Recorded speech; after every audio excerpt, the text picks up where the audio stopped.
প্রিয় শিক্ষার্থীরা, আজকে আমরা আলুর মাধ্যমে অভিস্রবণের পরীক্ষা করব। বিভিন্ন বইতে এটাতে দেওয়া আছে কোষ থেকে কোষান্তরে অভিস্রবণের পরীক্ষা। তো এই পরীক্ষা করার জন্য থিওরির জ্ঞানটা থাকা বাধ্যতামূলক এবং আবশ্যক। তো আমি ধরে নিচ্ছি থিওরিটিক্যাল জ্ঞান তোমাদের আছে, আমরা জাস্ট ব্যবহারিকটা করব। তো এই ব্যবহারিক করার জন্য আমাদের যে সকল উপাদান লাগবে, চলো আগে সেই সকল উপাদান সম্পর্কে দেখে নিই। এখানে দেখতেই পাচ্ছ আমার সামনে ট্রে নেওয়া হয়েছে, ট্রেতে প্রয়োজনীয় উপকরণগুলো সাজানো আছে। প্রথমে আমাদের আলুর সাহায্যে যেহেতু অভিস্রবণের পরীক্ষা করব, অবশ্যই আমাদের কি লাগবে, একটা আলু লাগবে। এখন একটা বিষয় হচ্ছে কি, এই যে আলুটা, এই আলুটা অনেক বড় একটা আলু নিয়েছি আমি। তোমরা যখন ব্যবহারিক পরীক্ষা করবে বা পরীক্ষার সময় তোমাদেরকে যখন নমুনাটা দেওয়া হবে, এত বড় আলু দেওয়া হবে না, একটা আলুকে কেটে 3 টুকরা বা 4 টুকরা করে দেওয়া হবে। তো আমরা সেই পরিমাণ টুকরা নিয়েই ব্যবহারিকটা করব। পাশাপাশি আমাদের লাগবে কি, আমাদের লাগবে হচ্ছে একটা পেট্রি ডিশ, এরকম কাচের একটা পেট্রি ডিশ লাগবে। এবার আলুকে কাটার জন্য কি লাগবে, ছুরি লাগবে একটা। তবে এই ছুরিটা সম্ভবত তোমাদের লাগবে না, কারণ তোমাদেরকে অলরেডি আলু কেটে একটা অংশ দেওয়া হবে, যে কারণে এই ছুরিটা তোমাদের লাগবে না। কিন্তু তোমাদের যে জিনিসটা লাগবে সেটা হচ্ছে একটা স্ক্যালপেল। এটাকে আমরা বলি স্ক্যালপেলের হ্যান্ডেল, আর এটাকে বলি আমরা স্ক্যালপেলের ব্লেড। তো তোমাদের কি করতে হবে, স্ক্যালপেলের হ্যান্ডেল লাগবে, ব্লেড লাগবে, এবং ব্লেডটা একটু নতুন ব্যবহার করার চেষ্টা করবে। নতুন ব্যবহার করলে হয় কি, আলুটা কাটতে সুবিধা হয়।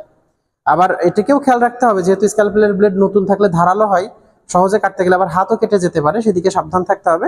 তবে স্ক্যালপেলের ব্লেড সবসময় নতুন ব্যবহার করবে। পুরাতন ব্লেড ব্যবহার করলে দেখা যাচ্ছে কি, যে ঠিকমতো আলু কাটা যায় না, সেক্ষেত্রে অনেক অসুবিধার সম্মুখীন হতে হয়। তো আমি সবসময় সাজেস্ট করি, সবসময় নতুন ব্লেড ব্যবহার করবে তোমরা।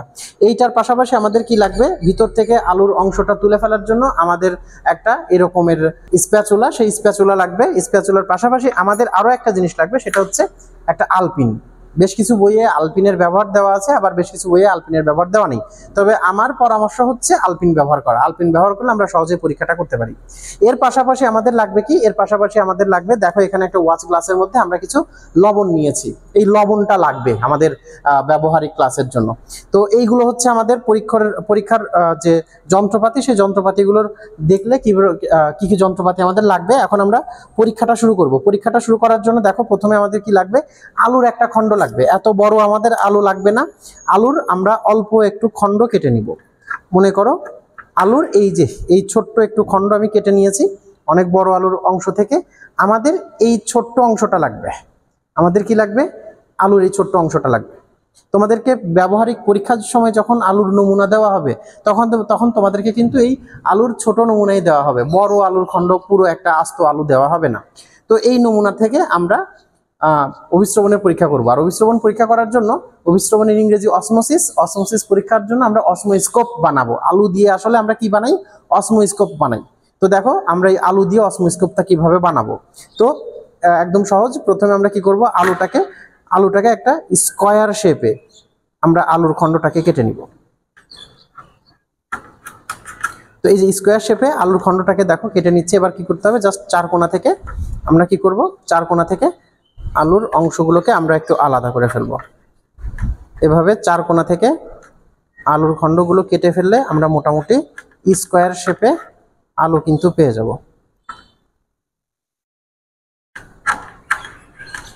এখান থেকে আলু কেটে ফেললাম। আলুটাকে পুরোপুরি স্কয়ার করবো না, আমরা একটু লম্বা রাখবো, হ্যাঁ, স্তম্ভাকার রাখবো এইরকম।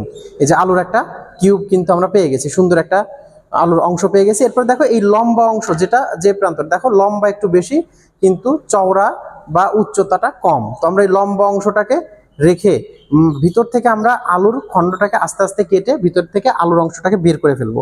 তো আলুর অংশটাকে বের করার জন্য আমরা কি করব, এই যে স্ক্যালপেল আছে, স্ক্যালপেল দিয়ে আস্তে আস্তে করে কেটে আলুর অংশটা বের করা শুরু করব। খেয়াল রাখবে যে আলুর দেয়ালটা যেন মোটামুটি একটু পুরু থাকে এবং বেশ গভীর করে আমরা কি করব, আলুর অংশটা কাটবো। এই জন্য দেখো অনেক গভীর করে পুরো স্ক্যালপেলের ব্লেডটা আমি ঢুকিয়ে দিয়েছি এবং আস্তে করে প্রথমে কি করব, আমরা চার কোণা করে এটাকে কেটে নিব। চার কোণা করে ভিতর থেকে স্ক্যালপেলের ব্লেডটা ঢুকিয়ে নিলাম। ঢুকিয়ে নিয়ে পুরো চার কোণা করে ভিতর থেকে আগে কেটে নিচ্ছি। যদি ভিডিওটা বেশি লম্বা হয়ে যায় আমি এটাকে ফাস্ট ফরওয়ার্ড করে দিব। তোমরা দেখো যে আমি এটাকে কেটে ভিতর থেকে আগে আলুর অংশগুলোকে আলাদা করতে হবে। এরপর আমরা চার কোণা করে কেটে ফেলেছি। এবার আস্তে আস্তে আলুর অংশগুলোকে একটু একটু করে তুলে নিতে হবে। অনেকে তাড়াহুড়ো করো, তাড়াহুড়ো করতে গেলে এই দেয়ালটা যাবে ভেঙে। দেয়ালটা যদি ভেঙে যায় তাহলে আর তুমি কিন্তু ব্যবহার করতে পারবে না। তাহলে এইটা আস্তে আস্তে করে আমরা কি করছি, তুলে নিচ্ছি। তারপর এখানে আলু আছে, আমি কি করব, এই যে আস্তে আস্তে করে কেটে কেটে খণ্ডগুলোকে আমি তুলে নিচ্ছি। হ্যাঁ, এরকম করে করে আমরা কি করব, আমরা দেয়ালের আলুটার ভিতরের অংশগুলোকে আস্তে আস্তে করে কিন্তু তুলে ফেলছি। হ্যাঁ, এরকম করে আস্তে আস্তে সাবধানে করতে হবে যেন হাত আবার কেটে না যায়।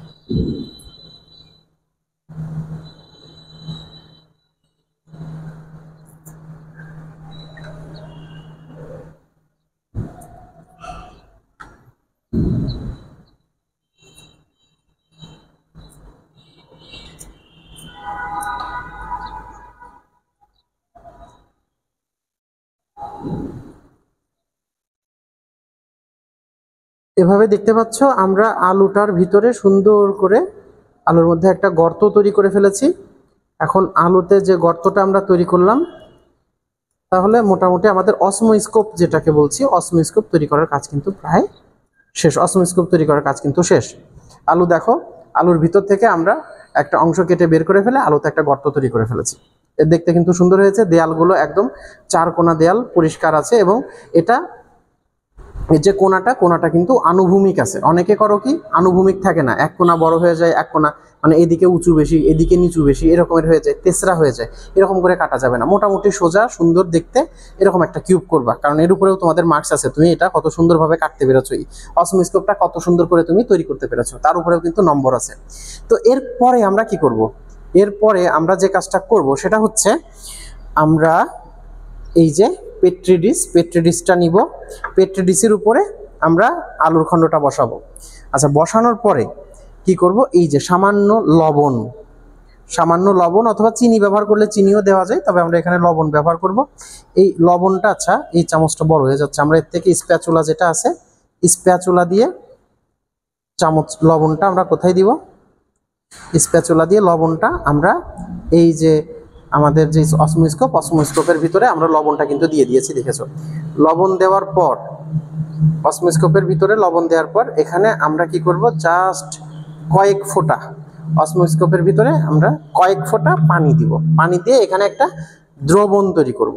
তো এই যে ড্রপার নিয়ে নিলাম, ড্রপারের মাধ্যমে কয়েক ফোঁটা পানি এখানে দিয়ে দিলাম। ড্রপারের কথা আমাদের পরীক্ষণের উপকরণের মধ্যে বলিনি, তাহলে এখন একটু মাথায় রাখো। কয়েক ফোঁটা পানি আমাদের ড্রপারের মাধ্যমে কি করলাম, অসমোস্কোপের ভিতরে দিয়ে দিলাম।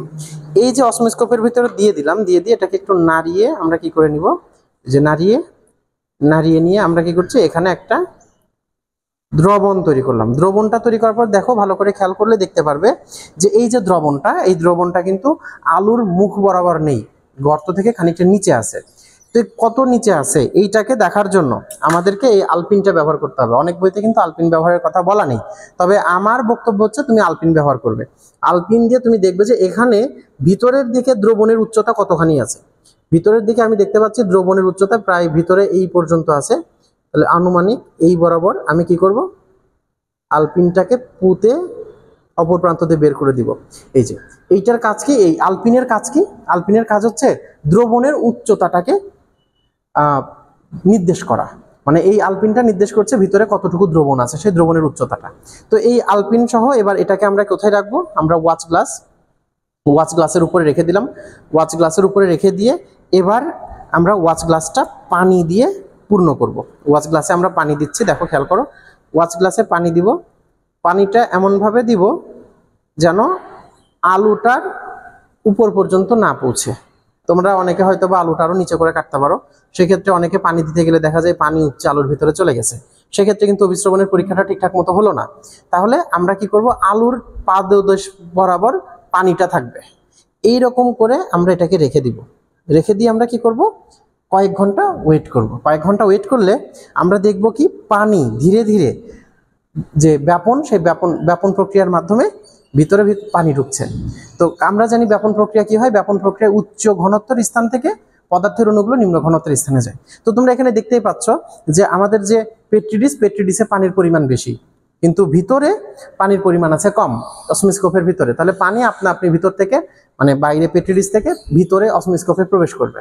কিন্তু যদি দ্রবণের ঘনত্ব বিবেচনা করো তাহলে তুমি দেখতে পারবে যে অসমোস্কোপের ভিতরে লবণের দ্রবণের ঘনত্বটা বেশি, আর বাইরে পানি চলে আসে, পানির পরিমাণ বেশি, এখানে ঘনত্বটা কম, দ্রবণের ঘনত্ব যদি বিবেচনা করি কম, সেক্ষেত্রে পানি আসলে কি হচ্ছে কম ঘন দ্রবণ থেকে বেশি ঘন দ্রবণের দিকে যাবে। এবং এই যাচ্ছে কি প্রক্রিয়ায়, এখানে যে আলুটা আছে এই আলুটা হচ্ছে অর্ধভেদ্য পর্দা হিসেবে কাজ করছে। আলুর যে কোষগুলো আছে এক কোষ থেকে আরেক কোষে পর্যায়ক্রমে পানির অভিস্রবণ করছে। এই পানির অভিস্রবণের মাধ্যমে কোষ থেকে কোষান্তরে অভিস্রবণের মাধ্যমে পানি বাইরে থেকে কোথায় যাচ্ছে, আলুর ভিতরে প্রবেশ করছে, ফলে আলুর ভিতরের স্তরের উচ্চতা বাড়বে। আমাদেরকে কয়েক ঘন্টা ওয়েট করতে হবে, কয়েক ঘন্টা যদি আমরা ওয়েট করি তাহলে আমরা এই ফলটা দেখতে পাবো। আসো আমরা কয়েক ঘন্টা ওয়েট করি। শিক্ষার্থীরা আমরা প্রায় 2 ঘন্টা অপেক্ষা করে দেখেছি। তো 2 ঘন্টা অপেক্ষা করার পরে আমরা কি দেখতে পাচ্ছি একটু যদি নোটিস করি তাহলে দেখব কি, তাহলে দেখব যে এখানে বিকার যেটা আমাদের যে পেট্রি ডিশ আছে, পেট্রি ডিশের পানির তো উচ্চতা আমরা নির্ণয় করিনি আগে থেকে, কিন্তু আমাদের যে আলু ছিল অসমোস্কোপ উপচে পানি কিন্তু পড়ে যাচ্ছে, অর্থাৎ অসমোস্কোপ, এবং আমরা আলপিন দিয়ে দেখিয়েছিলাম যে এখানে কতটুকু পানি আছে। আমরা দেখতে পাচ্ছি যে ভিতরের পানির স্তরের উচ্চতা অনেকখানি বেড়ে গিয়েছে এবং কিন্তু পানি উপচে অসমোস্কোপ উপচে পড়ে যাচ্ছে, অর্থাৎ আমরা বুঝতে পারছি একদম স্পষ্টভাবে যে পানি ভিতরে প্রবেশ করেছে। তাহলে পানি ভিতরে কেন প্রবেশ করলো, অবশ্যই এখানে কোষ থেকে কোষান্তরে অভিস্রবণ হয়েছে, অভিস্রবণের কারণে পানি কিন্তু ভিতরে প্রবেশ করেছে। তাহলে এর মাধ্যমে আমরা প্রমাণ করতে পারলাম কি, এর মাধ্যমে প্রমাণ হয় যে কোষ থেকে কোষান্তরে অভিস্রবণ ঘটে। আশা করছি প্র্যাকটিক্যাল ক্লাসটা তোমাদের ভালো লেগেছে।